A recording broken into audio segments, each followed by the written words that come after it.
And the next hiring we're going to grade is one that certainly caught me by surprise. The Raiders hired Pete Carroll. And I'm giving this one a B minus. And it might sound odd, but listen to my explanation first. Because I'm about to say this is a perfect hire for what they're trying to do right now. And what it seemed like Tom Brady, this is what he was looking for, was a guy that can come in and create a culture of winning and a culture that is at least similar to that of what Brady saw when he was winning. I really like that they go for the younger, future-minded hiring with the GM, John Spytek, and then you bring in Carroll, who just works perfectly for what they're going for. You've got a great pick early in this draft, and you're in a city that really should be an enticing free agent destination. It just hasn't been because of the issues with the coaching staff. And I do want the people out there to realize Pete Carroll hasn't lost his fastball. He wasn't really bad in his last couple years as the head coach in Seattle. It was just clear that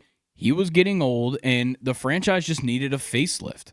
And that's what he's coming in to do with the Raiders, is give them the facelift. And you're going to get 3 great years out of Pete Carroll. But it's just 3 years. I can't go higher than a B minus when there's no future involved in this hiring necessarily, or at least not with Pete Carroll.